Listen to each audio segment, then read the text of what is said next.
How many of you write short stories or articles for magazines? Oh, good, a number of you. So what I might share might be nothing that you don't know. However, you might learn something today. There's a way to write for the internet. How many have blogs? Do they pay? No. Most of them do not. You can write fiction or nonfiction, fillers. We're going to talk about all kinds of things today. So what should you write? Fiction or nonfiction? Should you write stories or should you write nonfiction, like articles? How to do something, or creative fiction. Well, we'll get into this. What do you love to write? What do you write best? Consider articles, stories, essays, fillers, poetry, creative nonfiction. I get this email from freedomwithwriting.com, probably a couple times, 3 times a week. They will send me these different links of places that will pay. Magazines, websites that want to pay you $50 per post. 10 short story publishers paying $100 per story. They will give you all kinds of different links that you can go into and then decide whether you want to write for them or not. That doesn't mean that they will take your story, but you can write in and submit them. Here's another place, writerswrite.com. This will also give you categories of places and magazines that if you have a different topic that you want to write for, like animals or education, you can be more specific in what you write for. What about magazines? If you like to write romance, poetry, short stories, novellas, some of them pay up to $1 a word. Woman's World. They have a little romance story in the back every time. $1 a word. 800 words, that's all they want. $800 for one story. Now Shirley McCann is not here today. She has written for Woman's World, romance stories. New York Times, you can write for New York Times romance stories. All of this stuff, all of this information that I'm giving you today is in this book. Now this book has a lot more because I did content writing as well for different blogs, for different articles, and different things on the internet. So this has a lot more information, but the second part of it has all of this information that I'm sharing today. Analog, if you like to write science fiction, Analog magazine pays also $1 a word. It pays 8 to 10 cents per word. It says also for short fiction up to 20,000 words. Alfred Hitchcock. Shirley McCann has written for Alfred Hitchcock as well. Then there's nonfiction articles. So those are fiction, and we're going to talk about how do you find magazines in a minute.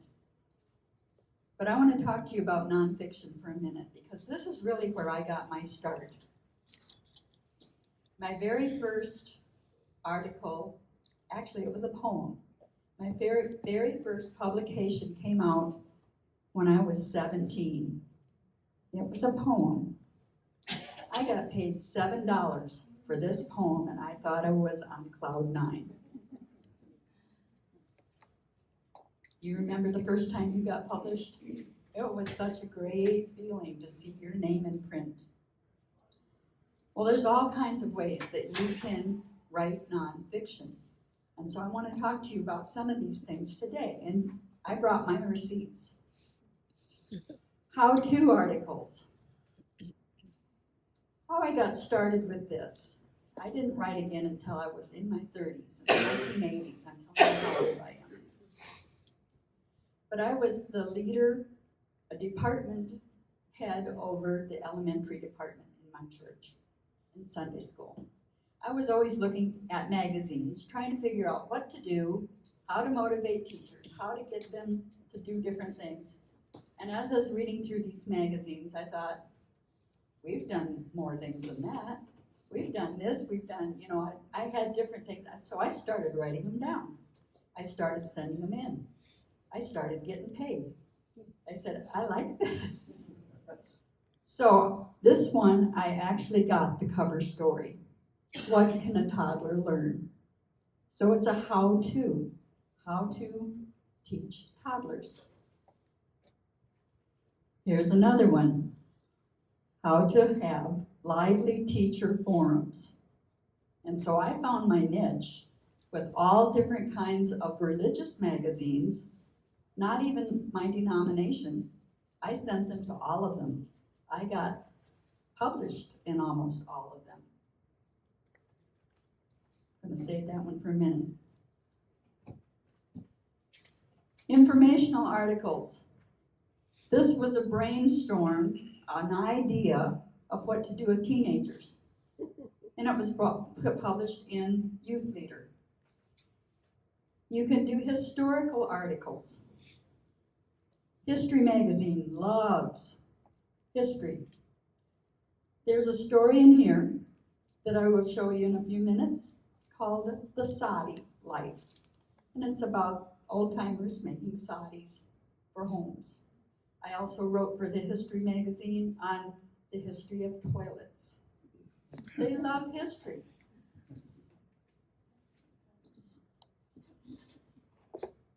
Good old days.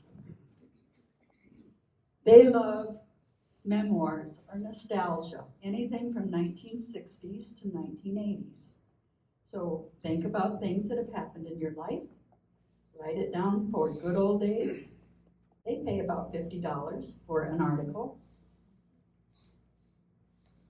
You can write human interest stories. This one would happen to be in the Good News magazine, When Life Hands You a Lemon. Again, it's a memoir.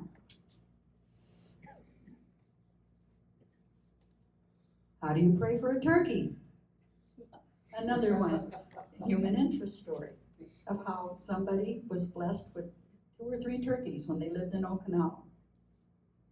You can write devotionals, and I've had several in this little devotional. You can write an informative essay. This one is called When You Have to Wait. You can do guest blogs. You can do biographies and interviews. At a time, quite a few years ago, there's, the newspapers that go to everywhere here around town. It was quite a section called Living Better. It goes in the Marshfield paper, it goes in the Bolivar, Buffalo, Cedar County Republic, all of these different newspapers. For a while, they were accepting everything I wrote. And one of them was on Joe Levante. Remember Joe? He was one of our writers. I did one on Susie. I did one on quite a few of the older members. I didn't mean that by older members.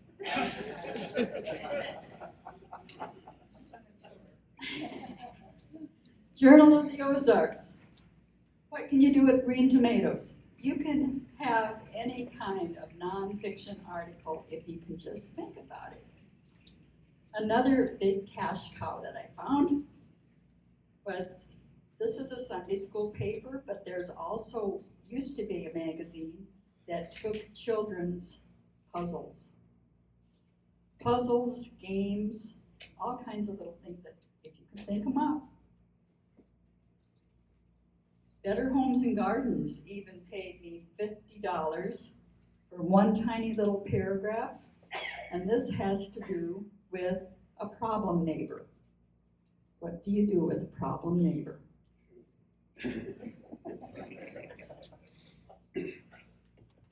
another little idea of the secret password.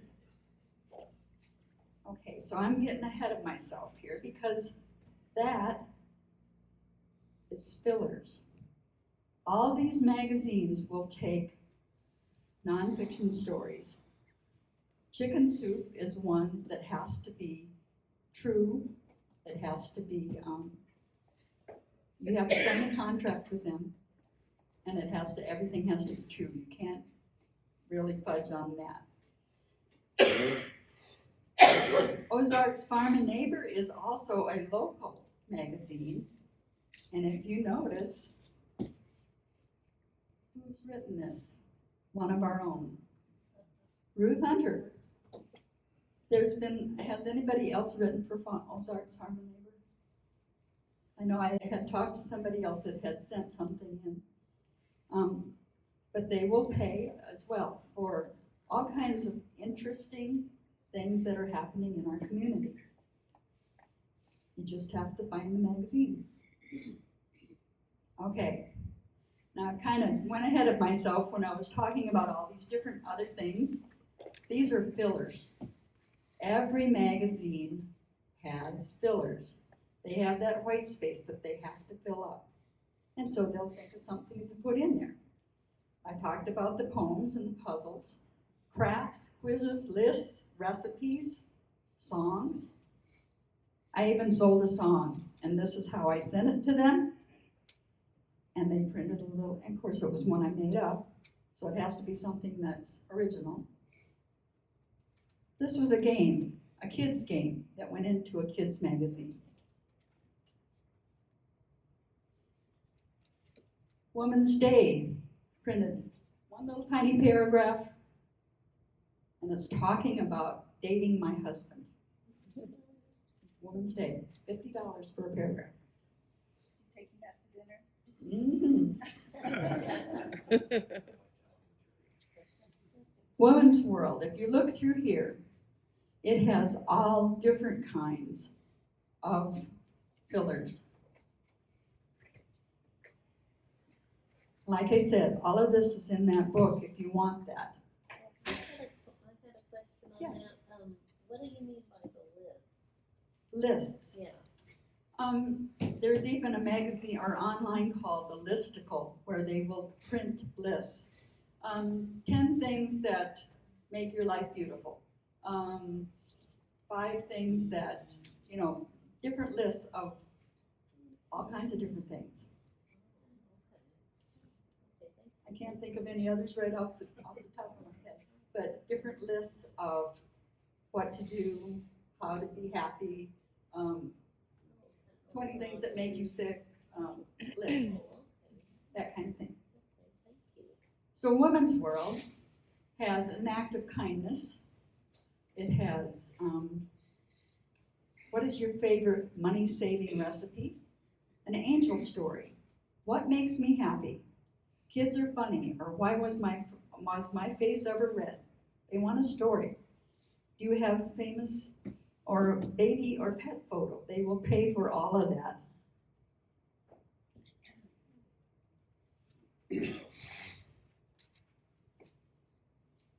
They took my what makes me happy is my pond.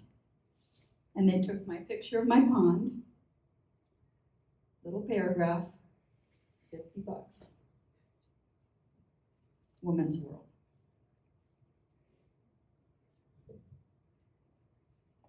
So how do you find these magazines?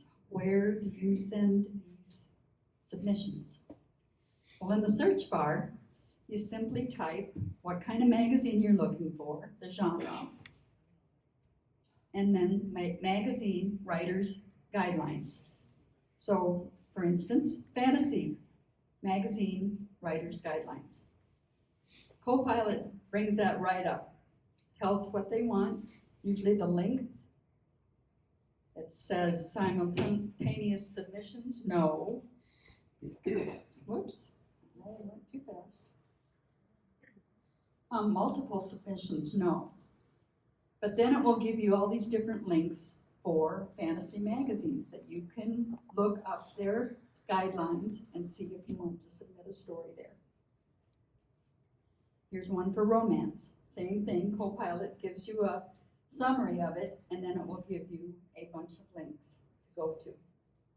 You can do that with any genre, and it will bring it up. So how do you submit? Do you send the whole manuscript? Do you query first? Do you send the clips and samples of former work? Is email okay, or should I send it by USPS with an SASE? Who knows what that means? Some of you do. With a self-addressed stamped envelope. And that's how it used to be, and it got very expensive by sending a stamped, self-addressed envelope with every submission. Do you include your bio? And how will I get paid? Review the guidelines. That will tell you what they want. Now this is one, and I won't tell you what magazine this was from. This was actually printed online. Submissions should be formatted in RTF, rich text format, and sent using our submission manager. We no longer read manuscripts in other formats. This means we are blankety blank, rejecting docs, text, and especially with vigor and specificity and near rancor PDFs without reading them. And this was in their guidelines. So what did they want? They wanted it in rich text format. So if you send it any other way, you weren't getting it. So when you're reading the writer's guidelines, let's just go over some words that maybe you don't understand. When they say no unsolicited manuscripts, what does that mean? They didn't ask for it. So unless they ask for it, don't send the whole thing. You want a query first. So what is a query? It's a 1 to 2 paragraph pitch for your story or article in the body of the email. Some simultaneous submissions mean that you can submit to more than one magazine at a time. So you can send that same article or story to many magazines, but if somebody else buys it from you, you have to let them know. The byline is just who gets the credit for the story. What do you want them to print? Your author name, your legal name?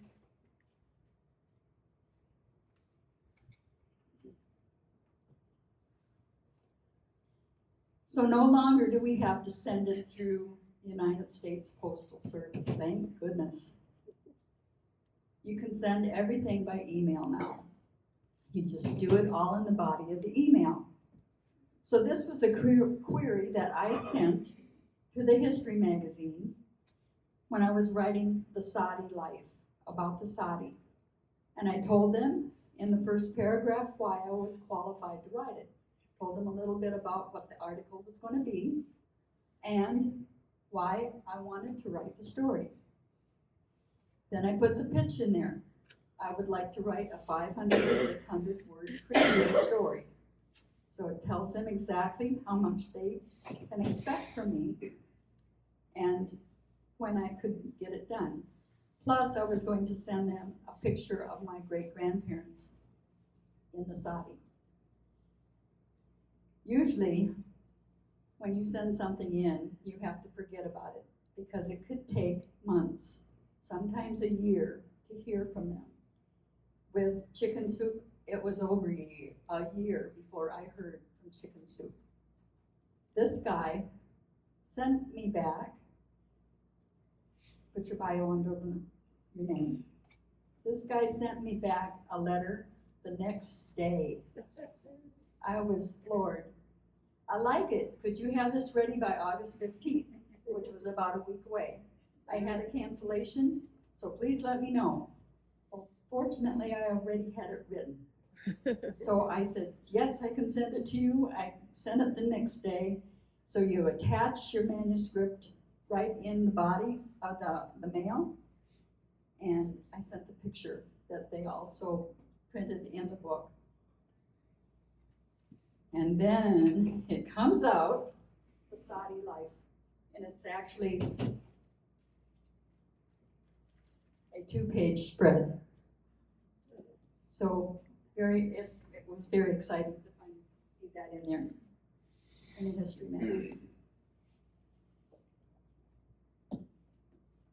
Okay, so when you prepare your manuscript, and we've said this with all of our contests as well, we want a standard manuscript format. What is it? Double space. A standard manuscript format is black type on white paper, double spaced, 1 inch all around, plain text, no title, no caps. The pen name goes underneath the title, Times New Roman font, size 12. They're very specific. Approximate word counts, you round it up. 1 space after the sentences, not 2. Left aligned, so it's not justified. The title and the author name a third way down. Header at the top of each page with surname, title, page number, name, address, phone number, and email on the upper left hand of the front page. Now, I was going to actually show you how to do this. If you have interest in wanting a workshop where we would actually do this on your laptop, I have a sign-up sheet in the back. If you're interested, write your name down and I will contact you. So, the little paper on the right is what I sent in for chicken soup. Now, I didn't send it like that because is that standard manuscript format? No.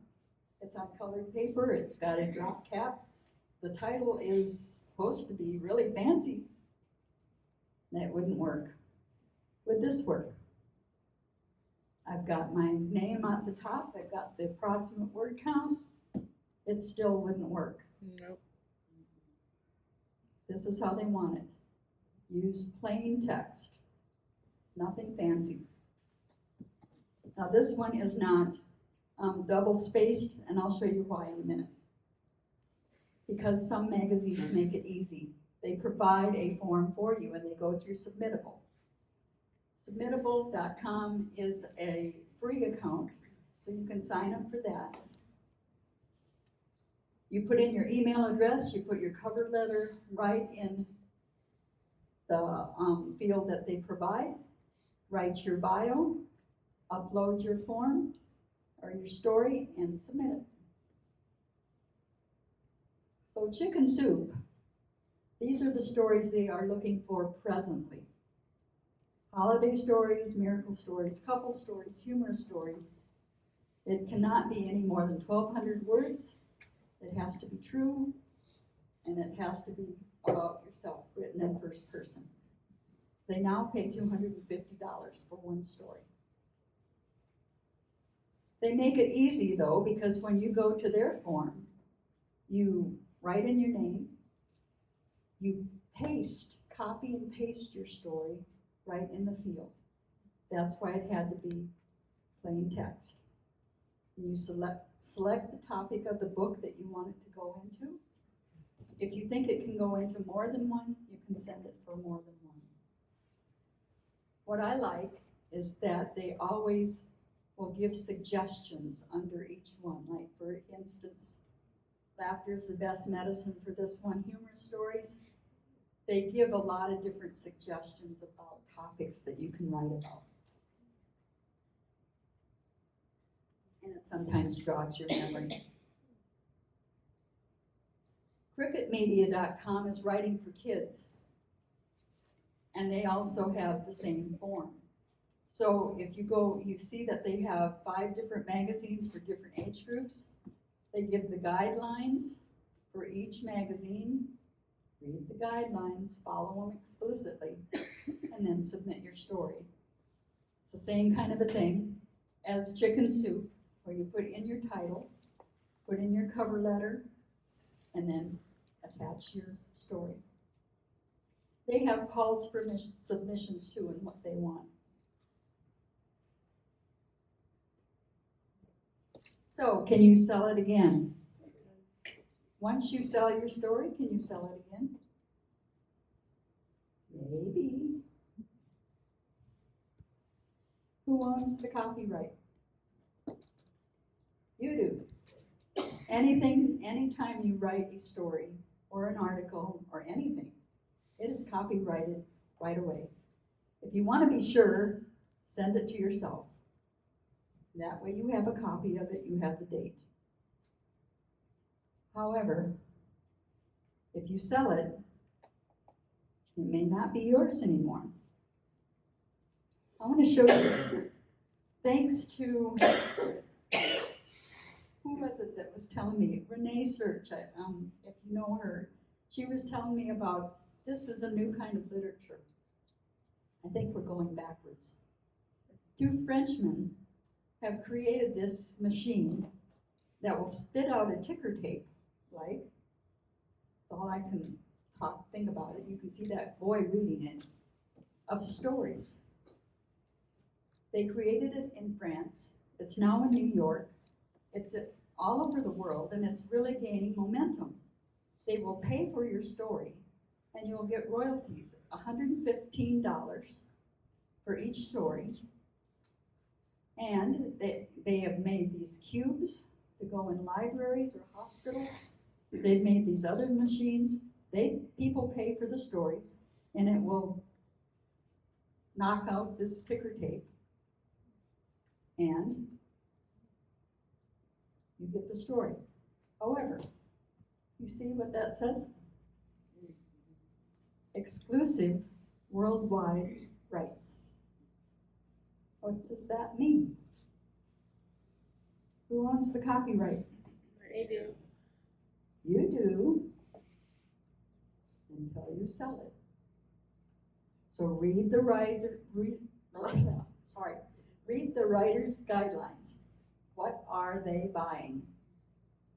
Exclusive worldwide rights means that they own it for a certain amount of time, usually up to a year. After a year, then it usually reverts back to you. But within that time, they exclusively own it to do anything they want to with it. They can't change it, but they can put it into audio, they can put it into CD, they can put it into other books, they can basically do anything they want to with it. Do you really want to do that? That's up to you. I've written a few articles that I don't care if they, like the history of the toilets. Who's going to print that again? Crappy story. Crappy story. Did you know the inventor of the toilet was named Crapper? Trivia there. This was on Yahoo, and Yahoo Voices was around for a while. I wrote some things for them. But look at this. You hereby grant to Yahoo an exclusive, worldwide, irrevocable, perpetual, fully paid up, royalty-free, transferable right and license with right to sub-license to reproduce, publicly display, distribute, perform, transmit, edit, modify, create derivatives, works of, publish, sell, exploit, use, and dispose of such work for any purpose and in all forms and all media, whether now known or become known in the future. How, they're buying everything. Be careful. All rights is the one you have to really watch out for. All rights are perpetual rights, because that means everything forever and always, unless you don't care. The most common one is the first North American serial rights. This means that they will publish it first in North America. They will also usually hold it for a year. And then after that year, it reverts all back to you, and they can't publish it again. They can publish it first. One-time rights means that they can only publish it once. This is all in the guidelines, and it will say whatever it is there. So, can you sell it again? I'm going to give you some samples.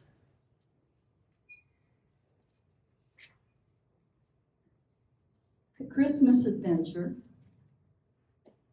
was a story that I wrote, a human interest story, about my family. When my boys were about 7 and 10, we decided not to have Christmas. They didn't like that. No presents, no tree. They didn't like that. And what we did instead, it was our Christmas adventure. I wrote it down. I sold it to this magazine. Then I sold it to this magazine. I sold it to another magazine. I made a novella out of it. And then I sold it to Chicken Soup. Now, how could I do that? Because on the other magazines, I had reprint or second rights.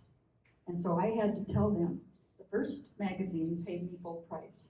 Then I had to tell the magazines, I have reprint or second rights on this, and the price went down. But when it came to Chicken Soup, I had to tell the real story. And the real story was a home for Christmas. The real story was that we had been evicted from our apartment. We couldn't afford a tree. We couldn't afford presents. And what did we do in place of that? That's the story that Chicken Soup bought. And I had to sign a contract that this was all true. And of course, I named it differently too. It was a home for Christmas. Because what happened is that although we were building a home, we weren't ready to move in yet. And the neighbors came around, and church people came around, and they all helped us to get into our home for Christmas, and provided a tree, and provided presents. And that's the real story. So yes, you can sell it again. You just have to change the story, change the title, and make sure it's different. The last one is shared or non-exclusive rights. And this just means that, what it says, they don't have exclusive rights that they can do anything with it, but they share their rights with you. You still have the rights. Okay. So setting up your standard manuscript template means that you are setting up your template or your paper once with all of the parameters on it, saving that as your template, naming it that, and then you can just use that over and over without having to do it all over every time. So you set your font and style and size at times New Roman, size 12. Set your margins, ½ inch all the way around. Set your line spacing at double, unless the magazine says single, or somebody was telling me a line and a half. They're all different. Set your indents, set your headings and page numbers, and then you have it. Next time you can go into it, put everything in, you know everything's right, and just name it the name of your story. I have a free one at my website if you want one. Okay. We have time for a few hints and tips, and I am going to, what did I do with them? Would you pass these out to people? Every magazine wants to know a word count. If you're using MS Word, you have the word count right in your review ribbon, and it will tell you the word count, and it will tell you the space and characters. Now, one of the things with that short editions that I was telling you, they want no more than 7,000 characters, counting spaces. This will tell you the spaces and the words that you have. If you have a Microsoft Word, it will also tell you on your lower part of the screen how many words you have in the total manuscript. If you're working on a Mac, it's under statistics. If you're working with Open Office, which some of you have, it tells you that under the tools. If you use Google Docs, it has it under tools, so that it tells on every one what your word count is. You'll have to give them that if you're sending it to a magazine. Spell check, grammar check is always important too, and Word has this. This is also on the review tab. Here's proofing for contractions. If I don't want it to proof for contractions, I can go to the options for formality. I can uncheck contractions. It tells all these different things that you want it to check for. And so you can check it or uncheck it. This helps you with your grammar check. I also use Grammarly.com. The thesaurus, I love the thesaurus. That's also right beside the spelling there. If you highlight any word and you can go to the proofing tab, click thesaurus, or right-click that word, and a little thesaurus will pop up and you can see all the synonyms or antonyms for that word. It comes in very handy. What I'm handing out is my card, but on the back gives you a lot of shortcuts. Control-I, I use that a lot for italicize. Did you know there's a shortcut for every single key on the keyboard? Control-F, that is a wonder. Control-H is even better. If you want to get rid of all those double spaces in your manuscript, you go to Control-H, type in the space bar twice. On the bottom one, that's what you're finding. You want to replace, type one space. It fills in all those double spaces for you. Control-F for fluff words like, I want to find all the ups or all the that's in my manuscript. Control-F will find. If you want to replace something, do the Control-H. Otherwise, just Control-F. Control-G is a good one for just going to the page you want. So last words. Any magazine has guidelines. All of them are different. You have to really read them and know what they want. Follow them explicitly. Stick to the word count. If it says 700 words, do not send 701. They will discard it in a minute. Make your words count. Tighten and polish them. And direct the submission or query to the right department. Easy to think about, but you wouldn't send a dog article to a sports magazine. Or would you? Depends on the dog. It's on the sport. Do you send your clips or qualifications? They will tell you if they want them. If they say, send some clips with your submission, what you do is send different articles that you've written already and have published.